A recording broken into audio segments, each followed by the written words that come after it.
Hello everyone, आप सभी का फिर से स्वागत है मेरी चैनल यानी डेयर गर्ल्स एट कनक में। सॉरी फ्रेंड्स, ये वीडियो आने में थोड़ा सा टाइम लग गया। आज मैं आपके सामने लेके आई हूँ बहुत ही सेंसिटिव टॉपिक जो कि वुमेन्स से रिलेटेड है। शादी के बाद एक लड़की का ससुराल और मायके में तालमेल बिठाना, क्या डिफ़िकल्टीज आती हैं उसमें। आज हम उन सब चीज़ों पे चर्चा करेंगे। तो चलिए स्टार्ट करते हैं आज का टॉपिक। जैसा कि हम जानते हैं, हमारा देश, हमारा समाज आगे बढ़ रहा है, फॉरवर्ड होती जा रही है उनकी थिंकिंग्स। बट आज भी ऐसे कई लोग हैं जो पुराने ज़माने में जी रहे हैं। जिनकी जो सोच है वो बहुत ही बैक है, बहुत ही पीछे है। जिनकी सोच अपनी बहुओं के लिए अलग होती है, अपनी बेटियों के लिए अलग होती है, अपने बेटों के लिए अलग होती है। काफ़ी ऐसे लोग हैं, सब नहीं बट कुछ कुछ लोग आज भी हैं जिनकी थिंकिंग इस तरह से है। बहुओं को लेकर जो थिंकिंग होती है वो बहुत ही अलग होती है, बहुत ही डिफरेंट होती है, होनी भी चाहिए। क्योंकि एक बहू होती है जो फैमिली को आगे बढ़ाती है, आगे ले जाती है, एक रिस्पेक्ट होती है, बहू ससुराल की रिस्पेक्ट होती है। तो उसके लिए थिंकिंग या अलग होनी ही चाहिए। शादी के बाद एक लड़की से होप्स रखना, एक बहू से होप रखना नॉर्मल चीज़ है, होती है सब में। बट उस होप्स को बढ़ाते जाना, बढ़ाते जाना और बढ़ाते जाना, आगे चल के बहू का अपने मायके वालों से अलगाव, उनसे बात ना कर पाना, वक्त ना मिलना, बात ना कर पाना, अलग हो जाने के कारण भी बन सकते हैं। काफ़ी ऐसी चीज़ें होती हैं जो शादी के स्टार्टिंग में फेस करनी पड़ती हैं। सब घर में नहीं, बट क्या कुछ कुछ घरों में ऐसी प्रॉब्लम्स बहुत देखी जाती हैं, जहाँ एक बेटी के लिए अलग रूल्स होते हैं, एक बहू के लिए अलग रूल्स होते हैं। फॉर एग्ज़ाम्पल, बहू हर तीज त्योहार पे मायके नहीं जा सकती। वाई? बेटी हर तीज त्योहार पे घर आ सकती है। वाई? जो ये सोच है ना, बहुत ही मायने रखती है किसी की भी लाइफ में।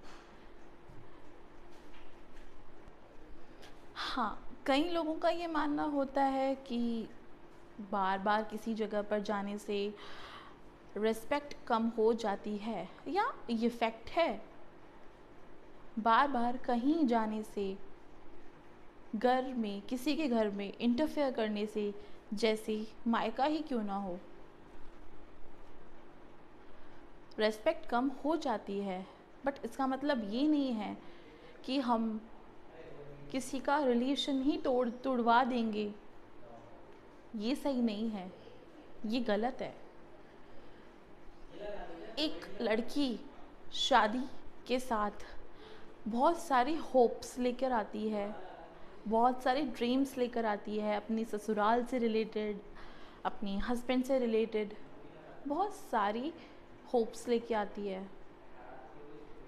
कि ये होगा, वो होगा, एक्स्ट्रा एक्स्ट्रा। बट ये जो सोच है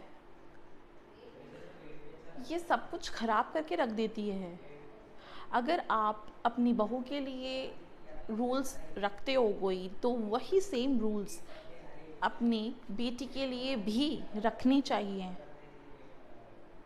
जिससे एहसास हो कि क्या हम सही कर रहे हैं।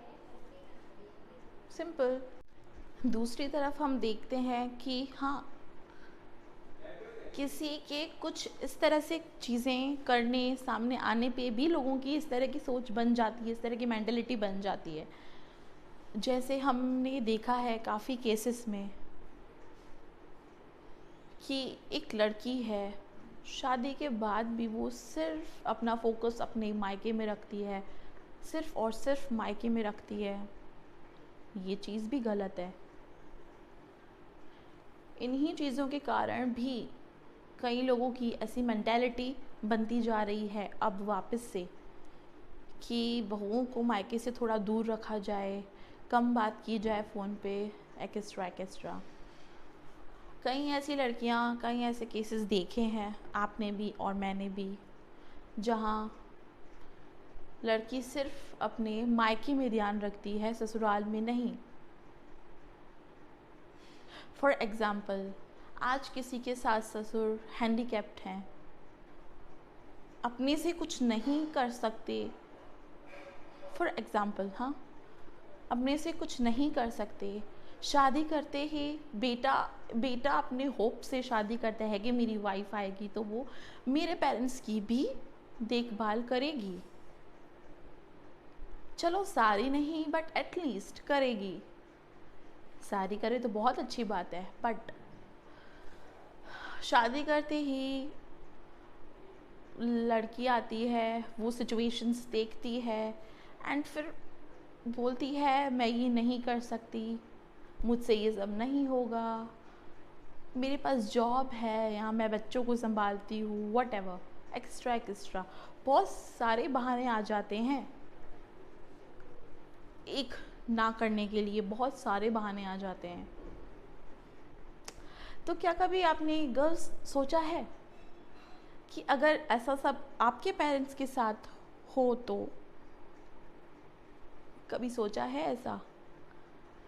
आपके सास ससुर की जगह आपके पेरेंट्स हों, सॉरी टू से, बट आपके सास ससुर की जगह अगर आपके पेरेंट्स हो, वो हैंडीकैप्ड हो, आपका भाई मैरिज करे और वो एक लड़की लेके आए, वो लड़की जो उसकी वाइफ है वो अपने सास ससुर यानी कि आपके पेरेंट्स की सेवा करने के लिए बिल्कुल मना कर दे, उनसे इस तरह का बिहेव करे जिस तरह का आपने अपने सास ससुर के साथ किया, तो कैसा लगेगा?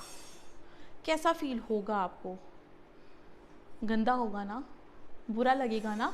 अपने पेरेंट्स के साथ कोई इस तरह का बिहेव करे, हर लड़की को बुरा लगेगा। तो क्या लड़कों को बुरा नहीं लग सकता?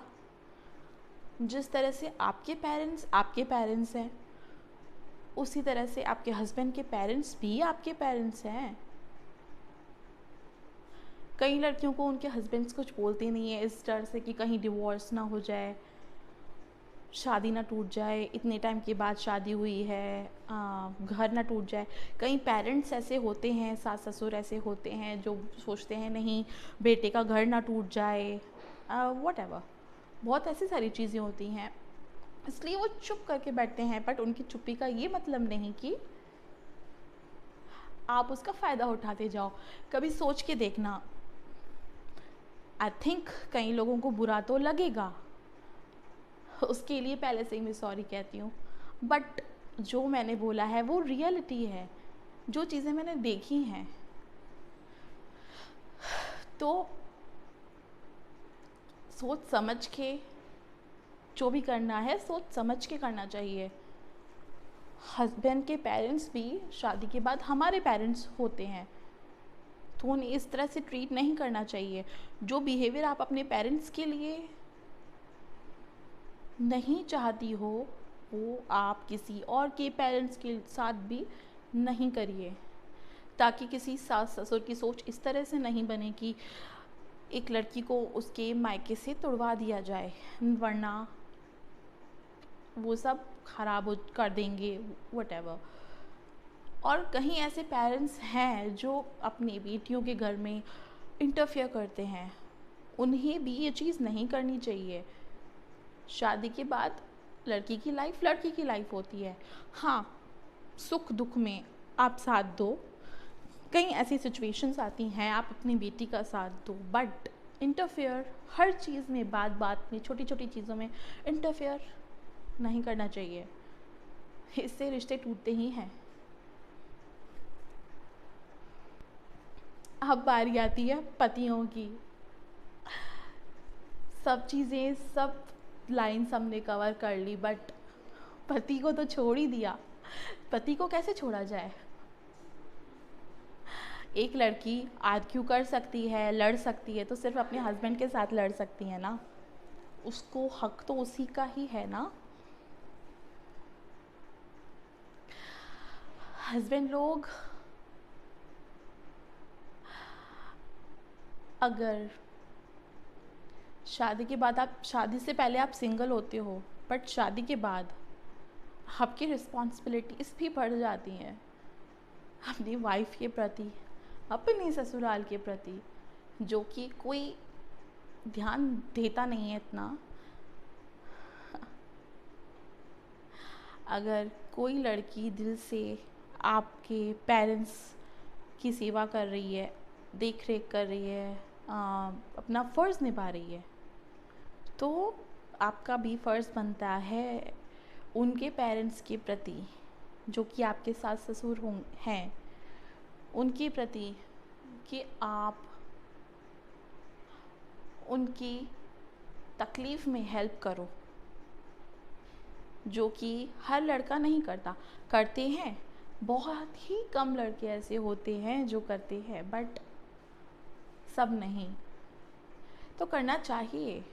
अगर एक लड़की अपना घर छोड़ के आपके पास आई है ट्रस्ट के साथ कि हमारा पति हमें समझेगा, हमारी फैमिली को समझेगा, तो उनके ट्रस्ट पे, उनके विश्वास पे आपको खरा तो उतरना ही चाहिए ना। व्हाट से तकलीफ़ आने पर अपने ससुराल की हेल्प बिल्कुल करनी चाहिए, बिल्कुल करनी चाहिए, बिना किसी शर्त के, क्योंकि वो भी आपके पेरेंट्स हैं। मैंने कहा ना, रूल्स सबके लिए सेम होने चाहिए, फिर चाहे वो लड़के के माता पिता हों या लड़की के माता पिता हों, रूल्स सबके लिए इक्वल ही रहने चाहिए, किसी के लिए चेंज नहीं होने चाहिए।